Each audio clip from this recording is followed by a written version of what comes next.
Hello and welcome to the Sisters for Fitness Wellness Show. I'm Stephanie Gaines-Bryant. Our guest today is Deputy Police Chief for the City of Bowie, Dwayne Preston. Welcome. Well, thank you for having me.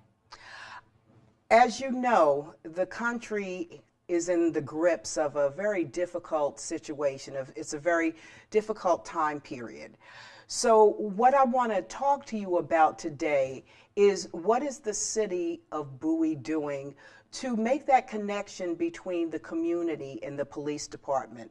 But first I want to talk about what's going on in the country with the shooting of 5 police officers in Dallas, the situation in Baton Rouge, and the situation in Minnesota. Mm-hmm.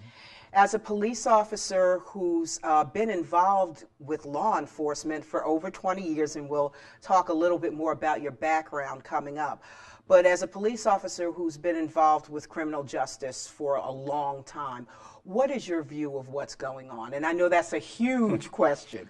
It is, but first I want to, say, appreciate the opportunity, to come on the show and to talk about these issues because it is something very important. And, I think it's important for us to discuss these issues because I think that's the only way we'll reach resolution, is to sit down at the table and talk about them. And there's challenges, but I want to, reiterate the point that these challenges just didn't start this past week. These have been challenging times for law enforcement for many, many years with the uptick in a lot of the violent incidents that we've had to encounter, the active shooters and all those kind of different things. And they really have changed the way in which police departments throughout this country have to deal with and police their communities. The events that occurred in Louisiana and Minneapolis, in Dallas, obviously were truly tragic. And I think that this country is at a crossroads right now, and we're looking for positive change to come, and that's only going to come from people sitting down and be willing to talk and listen to one another. And specifically, while things are going on nationally, we want to focus on what's going on locally and what's happening here in the city of Bowie and the type of police department that we have here and the community that we serve and the support that we have from our residents, because I think that's key. As a police officer, do you feel a sense of fear with what's going on in the country? Do you feel that to a certain degree police officers may be targeted? I don't feel fear, and I think that part of that comes down personally to my Christian background, and I think that for me, this is a job that over the last 26 years, every day that I leave out to go to work, is a day that I may not come home, and I realize that, and I think that most of the police officers that I work with on a day-to-day basis realize the sacrifice, that we're making and that our families are making. And so, it's just like I, play sports coming up, and one of the things, especially in a game of football, we talk about a fearful player is someone that can get themselves hurt or someone else. And that's one of the things that I talked to our officers about on Friday when we met, is that we cannot go out and engage, and be fearful, because in being fearful, we may expose ourselves to be hurt. We need to be assured as to what we're doing, who we serve, and why we're serving. And we have to trust that we'll be protected. And I think that that's the key. This community deserves a police department, that is here to serve and to protect the residents that, that we serve. And so we can't allow incidents that have occurred throughout the country to change, our desire to serve, because I think this has been a dangerous profession for my entire career and even before that, and I think we all have to realize that. On the other hand, do you think in certain instances, we've seen so many cases throughout this country, including the Freddie Gray case in Baltimore, Eric Garner in New York. We've seen cases where police have acted in a not so professional manner. What do you feel as a police officer in bridging that gap in situations like the one in Ohio, where within 15 seconds a 12-year-old boy was dead? Do you think that there needs to be more training involved in making police officers in certain jurisdictions more sensitive to the fact that African Americans may feel that they're targeted?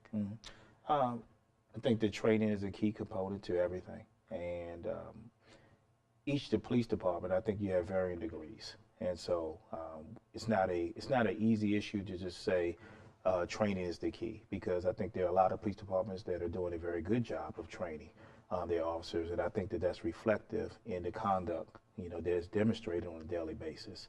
So while there have been, you know, some very high-profile tragic incidents that have occurred throughout this country, one of the things that I don't think gets discussed enough is the hundreds of thousands of police contacts that occur every single day throughout this country that go without incident.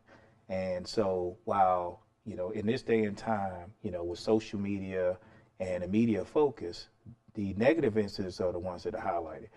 The things that are positive, and this police department does a lot of great events in the community, the same level of coverage that are given to the negative incidents don't, you know, the positive images or incidents don't get that same coverage. And I think that there needs to be more of a balance to show that there are many, many police officers that are out doing a lot of great work, caring for people. And most times we actually don't even want the recognition, but we feel like to balance it, you know, we kind of have to toot our own horn a little bit, which we shouldn't be in that position, because I think it's done genuinely out of, you know, our real compassion and care for the residents that we serve, that if we choose to help someone, that's just what we do. And I think that most of us are here to serve, and that's why we started, and that's why we signed up, you know, to be a servant, is to go out there and really just to help people. Well, we're not looking for recognition, but, you know, we realize that, you know, it's a challenging job, and, you know, the incidents that have occurred are very serious, and I don't want to make light of those, because they're very serious issues.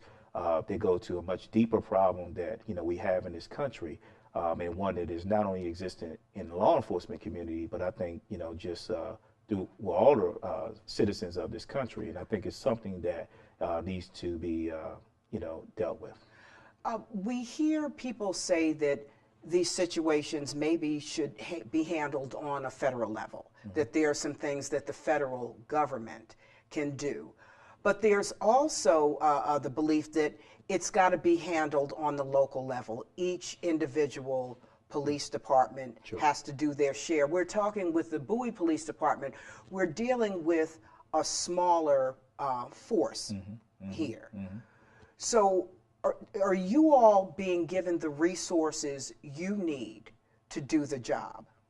Yeah, I think the one thing I really appreciate here in the city of Bowie is that the city manager, the mayor, city council, the citizens here in the city really support this police department. For a department that is coming up for its 10th anniversary, didn't exist 10 years ago, to have 65 officers as an off-the-rise strength is an outstanding accomplishment.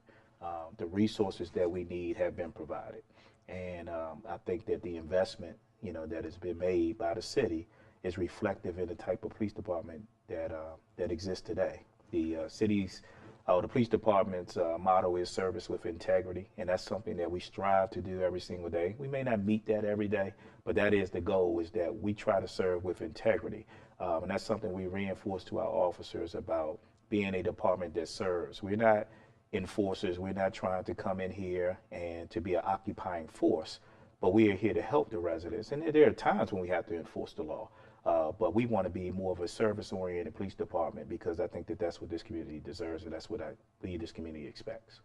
Do you believe that your department trains as far as diversity is concerned, understanding the concerns of the community? What is the makeup of your department as far as blacks, whites, women, men? I think we're well diverse. While I don't want to quote the specific numbers because I don't have that information in front of me, but I think in terms of a good mix, we probably have at least a 50-50 mix in terms of African Americans, you know, to, you know, others. We have, you know, officers of Asian descent, you know, obviously Latino, women, we have at least a 10% representation of women on our police department. So I think that that helps us to be able to relate to all of the residents that live here within the city.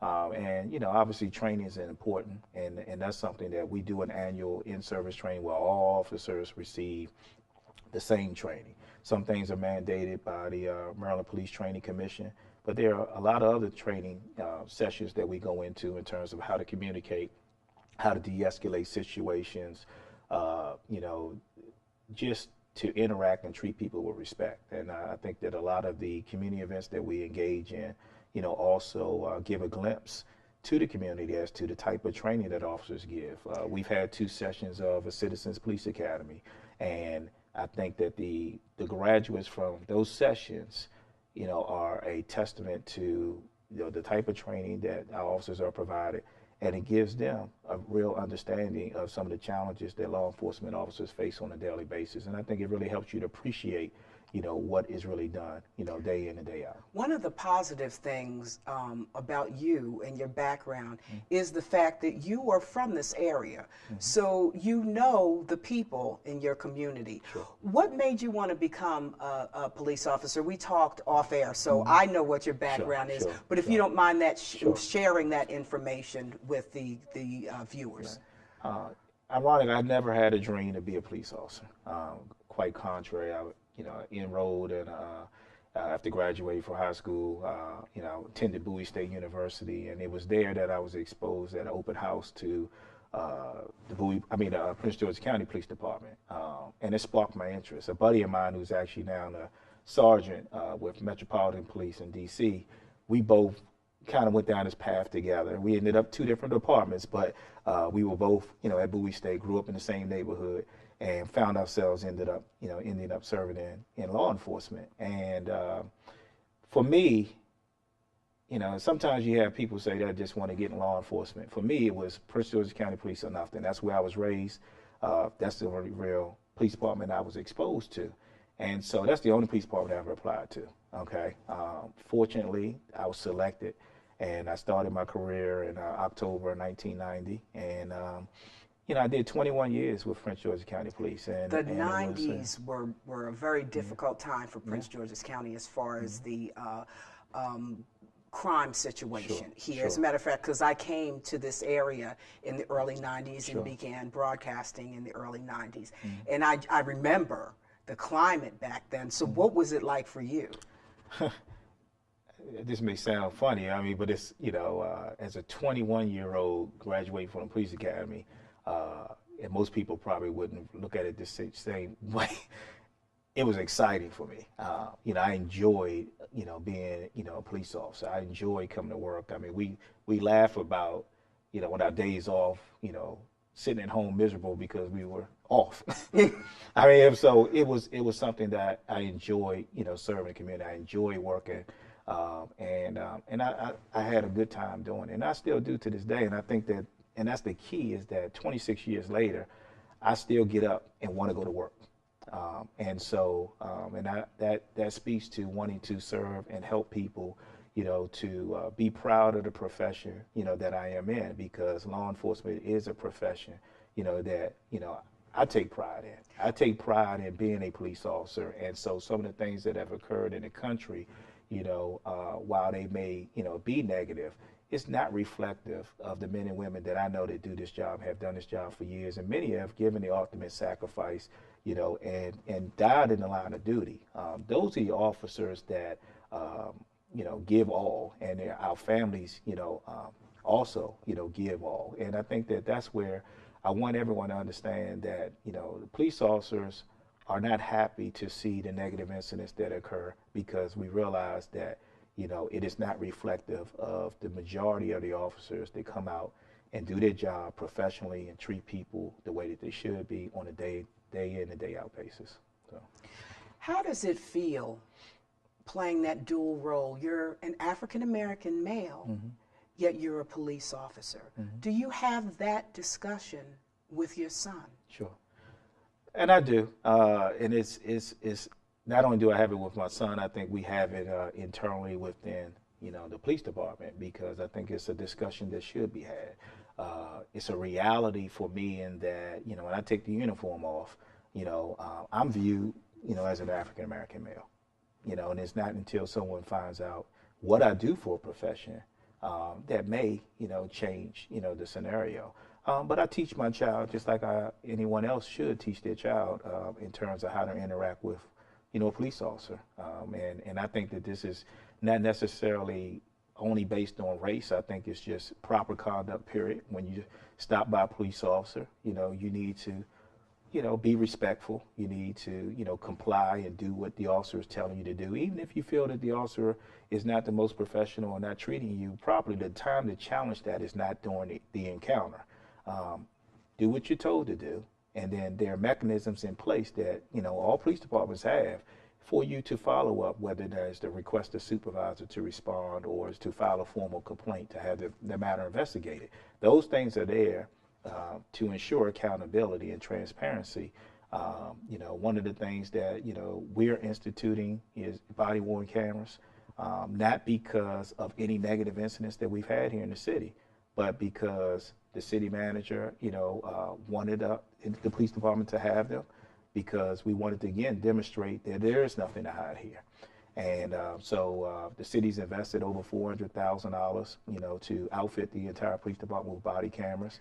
And we should have that fully implemented, sometime at the beginning of the fall. Before we run out of time, I want to talk about some other programs Sure. that the City of Bowie has to kind of bridge that gap between the community and the department. Mm-hmm. What are some of those activities that you all do? And we do quite a bit. Obviously, nationally throughout this country every year you have what is known as National Night Out.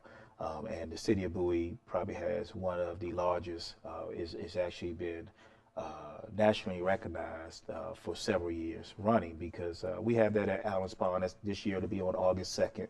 It's always the first Tuesday of August. And that's an opportunity for us to engage with the community, for the community to find out, the resources that are available within the community, not only from law enforcement, but public safety. And, we have many, many vendors that come out that we partner with, some of the retailers within the city, some of the nonprofit organizations all come out on this night to come together. We also do Cop for a Day, where we've done that 2 years in a row, and that's to benefit the proceeds from that benefit Special Olympics in Maryland. And it gives people a little more hands-on opportunity to participate in some things. We have a simulated foot chase. You have a vehicle pursuit that's simulated. We expose you to what we consider our laser shot or shoot, don't shoot, or judgmental shooting, depending on, what department it is. Call different names, but those are things that kind of expose you to some of the training, that officers get, but some of also the experiences we deal with on a day-to-day basis. We do Shop with a Cop in December, where, we work with disadvantaged children to make sure that they have a wonderful holiday season. We have an Explorers Post for children ages of 14 and 20. We want to focus on those that aspire to have a career in law enforcement, but that's not necessarily a requirement.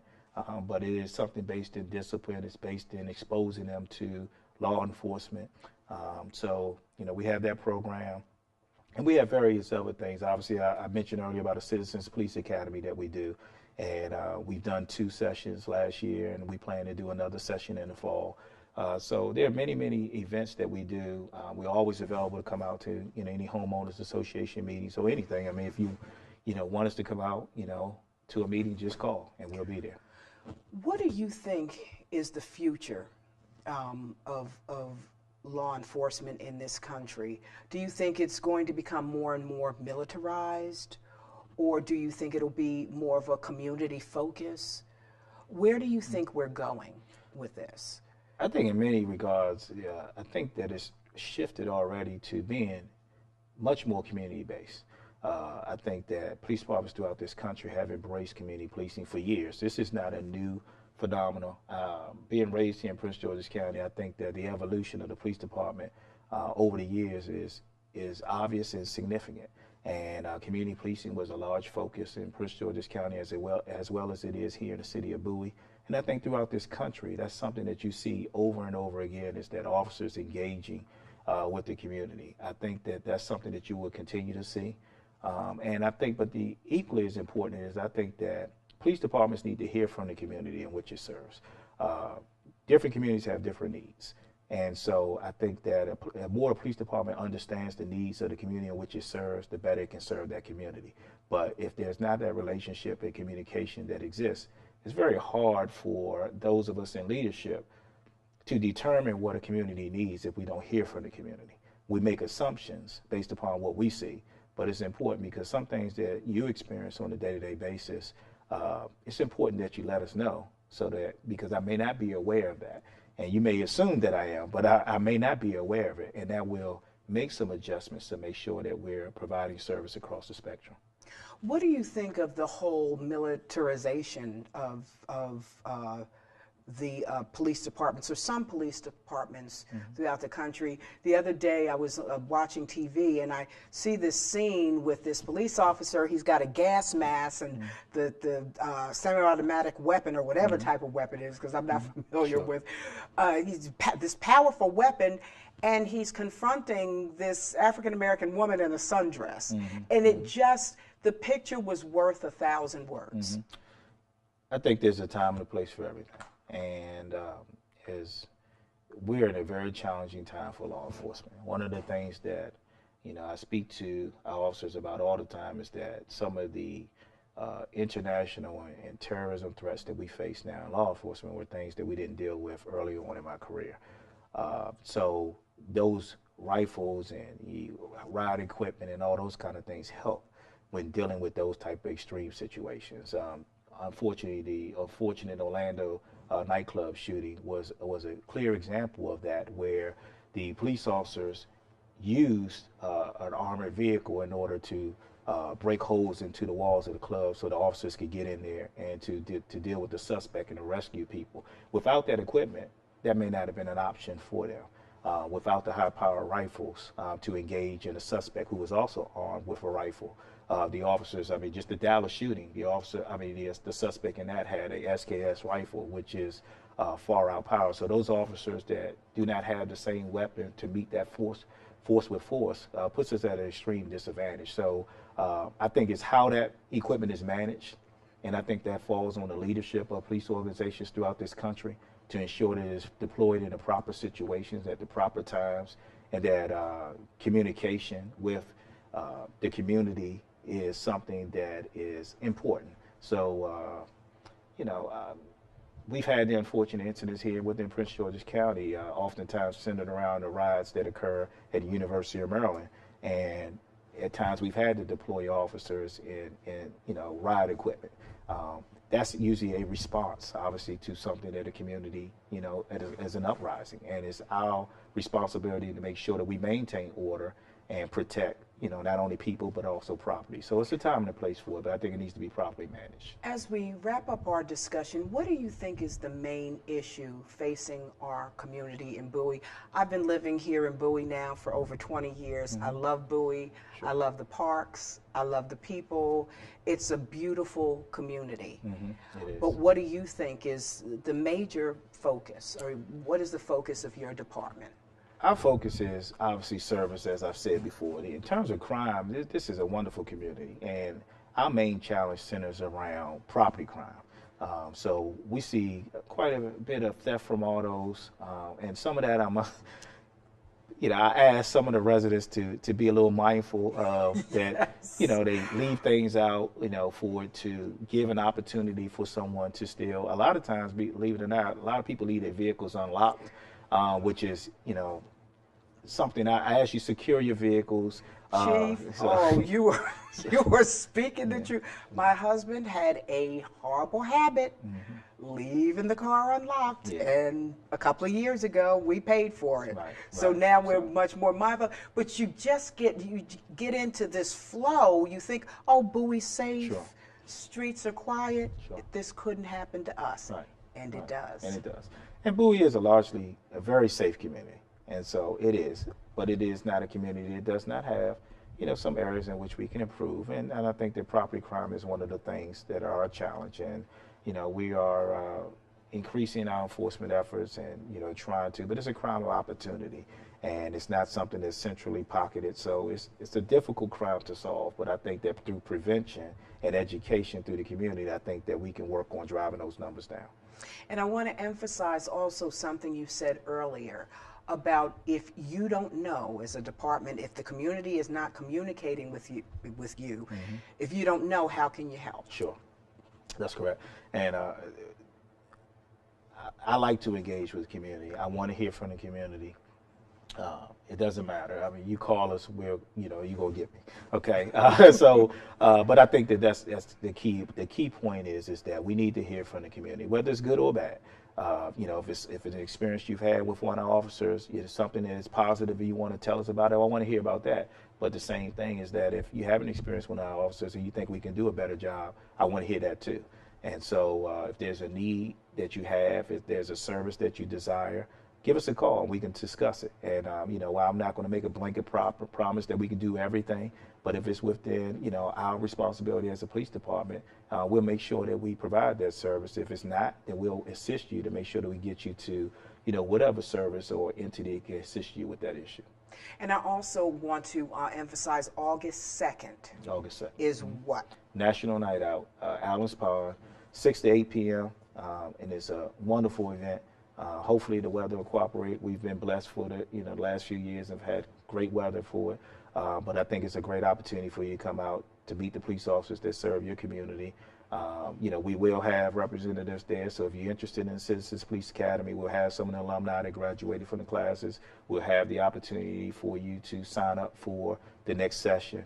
And just to get more information about the services that, you know, are offered by the police department. Very good. I am so glad to have you here today. We have been talking to the Deputy Police Chief for the City of Bowie, Dwayne Preston. Thank you so much for joining us, and I hope this will be the first in many times that you talk to me and the Sisters for Fitness Wellness Show. Yeah, and I appreciate you having me, and I look forward to coming back on another occasion. Thank you. You've been watching the Sisters for Fitness Wellness Show. I'm Stephanie Gaines-Bryant. Have a great day.